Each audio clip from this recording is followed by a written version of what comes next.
Hello' বন্ধু বান্ধৱীসকল, কেইদিনমান ধৰি মই এটা বস্তু লক্ষ্য কৰি আছোঁ। ফেচবুক, হোৱাটছআপ, ইনষ্টাগ্ৰাম আদিৰ দৰে ছ'চিয়েল মিডিয়াবোৰত বৰ্তমান এটা বস্তু ট্ৰেডিং হৈ আছে। সেইটো হ'ল কি নিজৰ নামটো বিভিন্ন ষ্টাইলত লিখা, বিভিন্ন ডিজাইনত নিজৰ নামটো লিখি ফেচবুকত আপলোড কৰা। বহুতে এইটো বস্তু কি কৰি আছে, কিছুমান পেজৰ এডমিনক নিজৰ নামটো দি আছে আৰু কৈ আছে দাদা মোৰ এই নামটো লিখি দিব, তেনেকুৱা কৰি আছে। বন্ধুসকল, আপোনালোকে যদি লিখিব পৰা নাই, মই মফিজুল ইছলাম মফিজ টেক চেনেলটোৰ জৰিয়তে আপোনালোকক আজি দেখুৱাবলৈ ওলাইছোঁ কি এনেকুৱা বিভিন্ন ডিজাইনৰ নাম কেনেদৰে লিখে, কেনেদৰে আপোনালোকে লিখি আপলোড কৰিব। বলক আমি আৰু দেৰি নকৰি ভিডিঅ'টো আৰম্ভ কৰোঁ। বন্ধু বান্ধৱীসকল, আপোনালোকে যদি এতিয়াও মোৰ চেনেলটো ছাবস্ক্ৰাইব কৰা নাই তো জলদি ছাবস্ক্ৰাইব কৰক। এতিয়া আমি ভিডিঅ'টো আৰম্ভ কৰিম। আপোনালোকে এইটো লিখিবই হ'লে, এনেকুৱা নাম লিখিবই হ'লে প্ৰথমে প্লে ষ্ট'ৰত যায় এটা এপছ ডাউনলোড কৰিব লাগিব। এপছটোৰ নাম হ'ল পিক্সেল লেব। পিক্সেল লেবটো মোৰ আগতে ডাউনলোড কৰা আছে, তো মই অ'পেন কৰিলোঁ।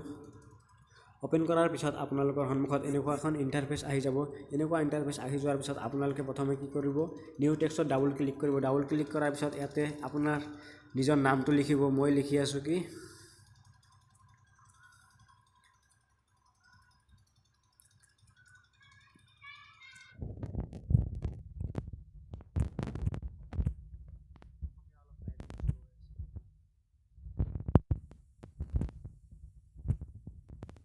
মোৰ নামটো মই লিখিলোঁ।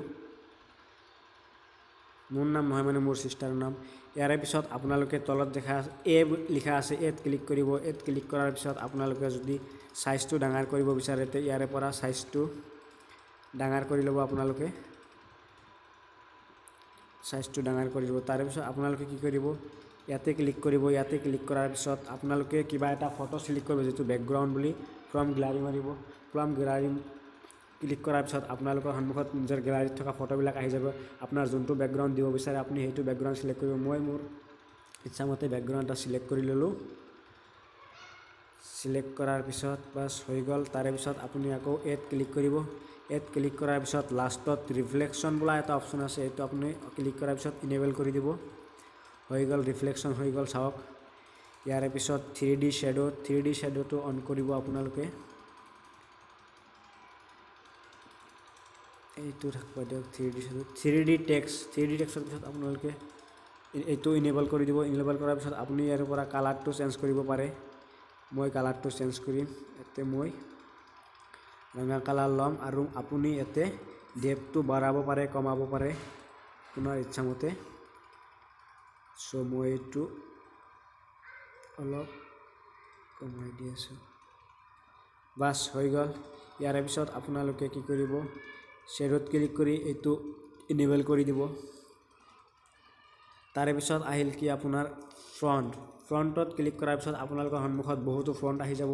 কিন্তু ইয়াতে যিকেইটা ডিফল্ট ফ্ৰণ্ট আছে এইকেইটাত অসমীয়া লেটাৰত এটাও কাম নকৰে। আপোনালোকে এটা ফ্ৰণ্ট ডাউনলোড কৰিব লাগিব, যিটো মোৰ ডাউনলোড কৰাই আছে আগৰ পৰা। মই ডাউনলোড লিংকটো ডেছক্ৰিপশ্যনত দি দিম। আপোনালোকে ডাউনলোড কৰিব। ডাউনলোড কৰাৰ পিছত আপোনালোকৰ ইয়াতে মাই ফ্ৰণ্টত আহি যাব। মাই ফ্ৰণ্টত আহি যোৱাৰ পিছত আপুনি ইয়াতে ক্লিক কৰিব। ক্লিক কৰাৰ পিছত চাওক এতিয়া আপোনাৰ ফ্ৰণ্টটো চেঞ্জ হৈ গৈছে।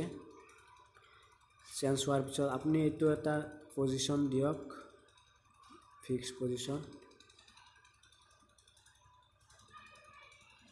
বাছ হৈ গৈছে। ইয়াৰে পিছত আপুনি কি কৰিব, ৰিফ্লেকশ্যন। তাৰে পিছত আপুনি ইয়াতে ক্লিক কৰিব। ইয়াতে ক্লিক কৰাৰ পিছত আপুনি বিভিন্ন ধৰণৰ লগো ইয়াতে লগাব পাৰে। তো মই ইয়াতে গেলাৰীত ক্লিক কৰিলোঁ। গেলাৰীত ক্লিক কৰাৰ পিছত মই এই বাটাৰফ্লাইটো এড কৰি আছোঁ। বাটাৰফ্লাইটো এড কৰাৰ পিছত আপোনালোকে ইয়াতে চাব এটা অপশ্যন আছে ইৰেজ কালাৰ। ইৰেজ কালাৰত ক্লিক কৰাৰ পিছত আপোনালোকে এইটো ইনেবল কৰি দিব। ইয়াৰ বেকগ্ৰাউণ্ডত থকা হোৱাইট কালাৰটো নাইকিয়া হৈ যাব। তাৰপিছত আপুনি এইটো ক্লিক কৰি এইটো আপুনি সৰু ডাঙৰ কৰি ল'ব পাৰে। সৰু ডাঙৰ কৰি এইটো আপুনি ইয়াৰ কিবা এটা পজিশ্যন দি দিব।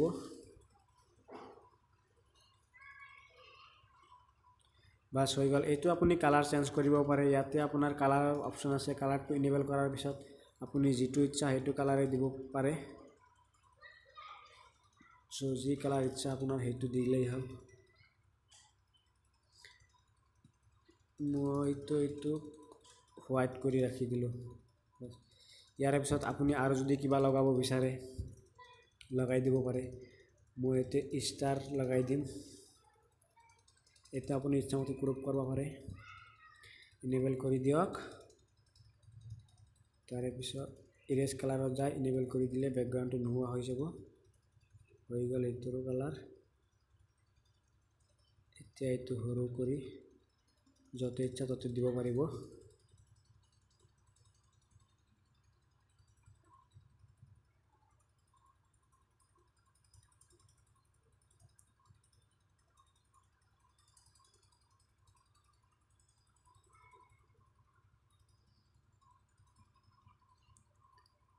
দি দিলোঁ মই আপোনালোকে ইচ্ছা কৰিলে আৰু 2-3 বাৰ দিব পাৰিব মোৰ নালাগে আৰু মই জাষ্ট টিউটৰিয়েল কৰি আছোঁ তাৰে পিছত আৰু আপুনি আৰু যদি কিবা এড কৰিব বিচাৰে এটা গছ আছে গছটো মই এড কৰিলোঁ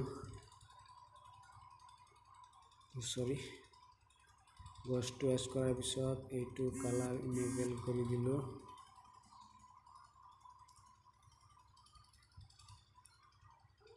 এইটো সৰু কৰি দিলোঁ এতিয়া আপোনাৰ ইচ্ছামতে পজিশ্যন দিলেই হ'ল আৰু এইটোৰ কালাৰ যদি চেঞ্জ কৰিব বিচাৰে কালাৰ হোৱাইট কৰি দিছোঁ ইয়াৰ পিছত আপোনালোকে আকৌ টেক্সটত আহি যাব এইটো টেক্সটত ক্লিক কৰিব ক্লিক কৰাৰ পিছত আপোনালোকে যদি টেক্সটত যোনটো নাম লিখছে নামৰ ওপৰত যদি কিবা ফটো দিব বিচাৰে মানে এইটো চেঞ্জ কৰিব বিচাৰে ইয়াতে ক্লিক কৰিব ইয়াতে ক্লিক কৰাৰ পিছত আপোনালোকে যিকোনো এটা ফটো সিলেক্ট কৰিব মই মোৰ ইচ্ছামতে কৰি লৈছোঁ ফটো সিলেক্ট কৰাৰ পিছত চাওক আপোনালোকৰ নামটো চেঞ্জ হৈ গৈছে কালাৰটো চেঞ্জ হোৱাৰ পিছত আপোনালোকে আৰু যদি কিবা এড কৰিব বিচাৰিছে এড কৰিব পাৰে কোনো প্ৰব্লেম নাই মই কি কৰি আছোঁ এটা লাভ পেন এড কৰিলোঁ